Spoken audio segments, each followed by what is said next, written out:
Hey listeners, my name is Aditya and you're listening to State of the Pod.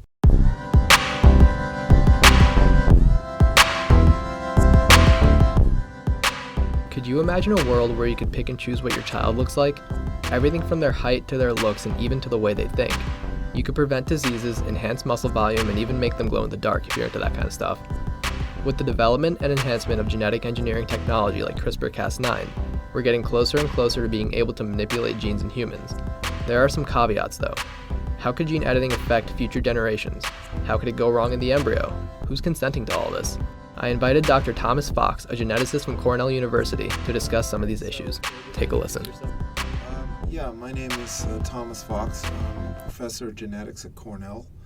I'm one of the teachers in the introductory genetics class that biomajors take here. So as you know, today's conversation is about designer babies. All right. So let's just get some of the basics out of the way. CRISPR has basically been used as kind of like a buzzword for genetic modification. Right. But I don't think a lot of people know exactly how it works. Right. So I was wondering if you could shed some light on, some of the mechanics, like what it does, what it can do. Well, the important thing about CRISPRs is that they can be targeted to cleave specific places in a genome. Basically sequences of actually 22 nucleotides in base pairs long.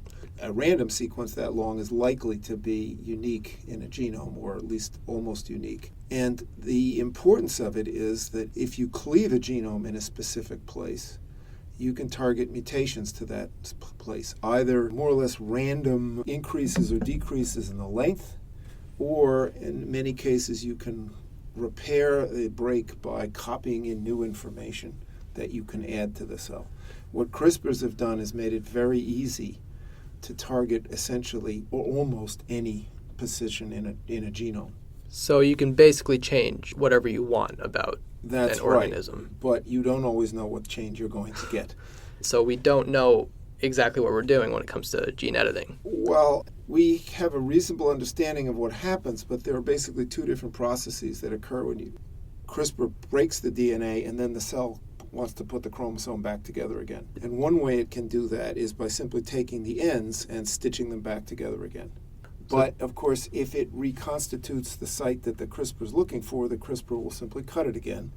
And that will happen until a mutation changes the sequence that the enzyme is looking for in the DNA, and that's a mutation. The alternative is, and it's a separate pathway of repair, is to use another DNA sequence that looks like the region surrounding the cut to essentially copy that information across where the break was and put it into the chromosome.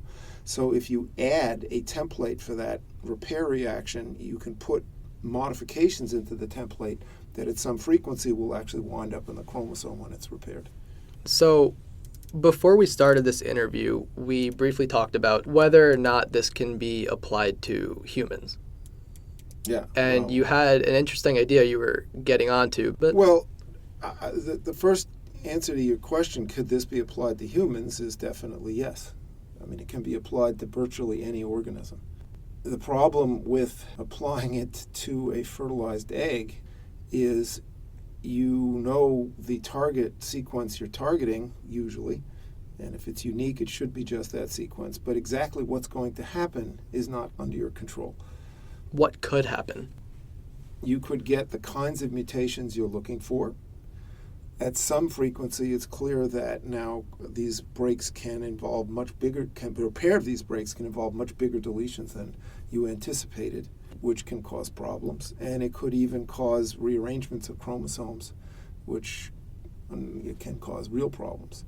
The other thing that you need to remember is that as the embryo is developing from a fertilized egg, it divides while these events are happening, so that the end result, and we know this from studies in mice and other organisms, Drosophila, everything, you wind up with organisms that are composed of cells that have different genetic modifications in different cells. Just to kind of talk about the legality of it in terms of research today, right? What's the status of this kind of research in the U.S.? The real controversy is the application of it to actual people. Yeah. That, to the best of my knowledge, and I'm no expert on this, is not allowed in this country. Yeah. At least not by federally funded research dollars. It's not entirely clear to me what happens if you use your own money to go do this. The reason I want to get into this is because, as you probably know, there was something like this that happened in China just Correct. a few years ago. Well, babies supposedly were born last fall. Yeah. So they deleted the CCR5 gene to make them immune to HIV, among other things. Well, and potentially more susceptible to other viruses. It's not entirely clear. Right, CCR5 is a gene that is in all humans, but it turns out in some parts of Northern Europe, forms of that gene that are defective, surprisingly common, and it's not entirely clear why that's true. It turns out that people who have 2 defective copies of this gene are immune to HIV because the protein coded by that gene is actually part of the receptor that the virus uses to get into cells. So theoretically, we could go in and, I guess, cure HIV if we perfect this technique. Yes, except that gene is in most people, and there's bound to be a reason that gene is in most people. It's not doing nothing. There is a real benefit to populations to not have everything be the same. Yeah. Because when smallpox kills a lot of people, it doesn't kill everybody. The people who survive tend to have genetic variants that make them a little bit less susceptible to smallpox. This has been demonstrated in agriculture over and over again, where people have monocultures of the same crop, and some pathogen that was not there before comes along and wipes it all out. It happened to corn in this country in the 1960s, I believe. You wouldn't want to have everybody on the planet have the same genotype for a variety for reasons we may not know. But that gene has some function. It's helping somebody somewhere, and while it's clear that normal people can get by without it, it's not clear that if everybody was missing it, that we wouldn't have a population deathly susceptible to something. I wanted to get into the ethics of it all. So one of the biggest points that people that are against this bring up is that inequalities in genetic makeup will arise. In other words, people that are gene edited will be favored over people that aren't. Well, that issue is endemic in society now. Right? Yeah. I mean, we are talking about rich people's medicine. We're not talking about something that is going to solve any major public health issue. Tuberculosis and malaria will continue to kill millions of people every year, no matter how many gene-edited babies are born in the United States or in China. If it turns out we knew enough about how to modify the human genome to produce some fashionable result, let us say, yes, presumably those children, as they grow up, would have advantages, assuming that the fashion didn't change. Yeah. And they might have medical advantages that others don't. The problem is that most of the things that we care about, traits, personality, athletic ability, you name it, these are not things that are controlled by alterations of single genes. Right. And we know this from quite clearly from studies of these traits and how they are inherited. They typically involve small differences in many different genes that add together in different ways in different people to produce the end results. I mean, right now, people who are born with unusual athletic ability have big advantages. If they play a sport that's a major pro sport, they can make a lot of money. You just don't know who's going to have it, right? I don't think anybody knows, I'm sure, that nobody knows how to modify a genome to make a couple of kids that can play hockey like Wayne Gretzky. We don't know how to do that. And it's unlikely that we will in my lifetime or your lifetime or perhaps ever, because the combinatorial possibilities of all of the variation in the human population are so enormous, and so many of them contribute to almost every trait we can think of. That, I think, will save us from seeing this become a very wide... I think people start to do this, they're going to be disappointed with the results. Not to mention, it is not entirely clear how the children born, knowing that their parents altered them for a specific purpose, which they may or may not actually be interested in when they grow up, how they're going to react to all this. Yeah. I think there's a lot of potential unintended consequences here. And as a geneticist, I assume you've seen the movie Gattaca? No, I haven't. So basically the plot line, these 2 children, one of them was genetically modified. And basically the one who was genetically modified was able to, do all these amazing things and go up into space. And the one that wasn't or was condemned to these low standard jobs. Sounds like Brave New World. Yeah, basically, yeah. So, but that might not have actually. First of all, we can't do that. We don't know how to do that now. And how that actually plays out in the family and who winds up living a happier life is not so predictable in that situation. That your ability to control what happens is not so good. We can target a specific site in the genome with this, or several sites, but we can't be completely sure what is going to happen there at each one of those sites. I think that has gotten lost in some of the hype about our ability to direct genetic modifications. When we're working with mice, you see, we can do exactly what we want to do because we can inject many mouse embryos, breed the mice, get those mice that have the alteration we want, and then, of course, propagate them and do all kinds of cool stuff. And you can do that with essentially any organism that you can breed. But you can't do that with people. You can't. You're stuck with whatever that individual modification turned out to be after the fact. And there's been no data that I'm aware of published on these Chinese babies, but I do remember at least some reports suggested that one of them didn't have both copies of CCR5 knocked out. And from mouse studies, it's almost certainly true that these two girls are both composed of different cells that have different genotypes. Because you can't possibly get every single, cell to not have this gene. In principle, you could, but you can't be sure that happened because you're injecting an embryo and the embryo starts to divide. And remember, when the cell manages to put the chromosome back together again properly, it gets cut again. So if that happens and the cell divides, and now you have two good copies, but you're continuing to cleave early in embryogenesis, something happens here, if the descendants of that cell have it, something else happens here, the descendants of that cell have it. And exactly what they have, you don't know beforehand. Just going back to CRISPR a little bit, what is the efficacy of it? How effective is it at doing its job?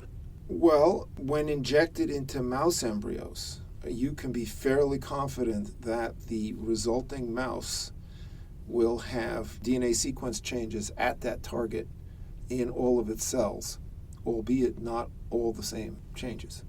And usually, if you pick a target appropriately, you can be fairly confident that the changes will destroy the activity of that gene. The less efficient process is bringing in some directed change where you know exactly what change in the sequence you want to make, and that's where you use a template that is co-injected with CRISPR to provide information for copying across the break and putting new information in there. And that happens in a significant fraction of events, but not every one of them. This is why I keep bringing it back to a human embryo. Your statistics isn't your friend here. You got one shot for each individual person that's going to emerge from this process. Right? And the ethics of that are, for most of us, substantially different from the ethics of working on mice. Just to kind of conclude, what are your thoughts on gene editing? I think it's a bad idea. Do you think it's inevitable? Well, yes, obviously somebody's done it. I mean, when something becomes possible, somebody decides to do it. Right? Yeah. It's a big world. There's 7 billion people. Do you think eventually it will become a part of, modern culture? I suspect that won't happen because if it does become something that a significant number of people try, the results by and large are not going to be so impressive. There are some things we know how to change. The argument is often made that you could get rid of an inherited disease in a family. We already know how to do that. Because, in other words, if your ethics are plastic enough to condone genome modification of a child that can't consent to this, they, I would assume, are flexible enough to generate several fertilized embryos and pick the ones that don't have the mutation and allow them to become people. And in most cases, that would eliminate an inherited disease from the next generation for a given family. So the argument has been made that there's no point to germline editing at all. And I subscribe to that. That's very different from somatic cell. So you could take a person, for example, who has sickle cell anemia, let us say, who's got 2 bad copies of this gene, take cells out of their body, genetically modify them to effectively fix the problem, get the cells that you know have the correction and throw away the ones where something else happened, propagate those cells and transplant them back in the person and potentially cure a genetically inherited disease without changing that individual's germline. It would still pass defective genes along to the next generation, but the person would be cured. That seems to me to be completely uncontroversial. So I just wanted to get that distinction in there because there really is a big difference between changing a person and potentially all of their progeny using somatic, that is non-germline cells, as a potential. So for those people that think that germline editing is the end-all be-all, it's what we're heading towards, it's the solution for curing these genetic diseases, your response to that would be that there's an alternative. There's an alternative for almost every family. Yeah. That's right. And it does involve selecting which embryos you're going to implant. But new mutations are happening all the time. You're not going to eliminate genetic diseases. And I don't think that this is going to turn out to be something that is widely adopted, although, as we've seen, somebody's done it. I'm sure somebody else will do it again. We went through the same thing with cloning. It's a fad. Well, I don't know if it's a fad, but it's an indulgence, let us say, of people who can afford to spend money on this stuff. I think a lot of people are just intrigued. Oh yeah, by the topic of it. Of course, they see this new technology and what people are doing with it. They see the headlines saying Chinese babies cured of HIV. The one of the two who is apparently, at least in most of her cells, got two defective copies, should in fact be immune to it. But even she could have a surprise because there could be lymphocytes in her system that are not knocked out. The degree to which we can control this has been exaggerated in the popular press, let us put it that way, which is a major reason for not fiddling around with actual people. So, are there any final thoughts you would like to leave? Though we didn't have that much time to talk, Dr. Fox gave me a great glimpse at what scientists think about gene editing. Even though it is surrounded by hype and there are a lot of other ways to artificially select for genes, it is fun to think about what the world would be like if we can climb buildings and shoot webs. My name is Aditya. This is State of the Pod. Thank you for joining me.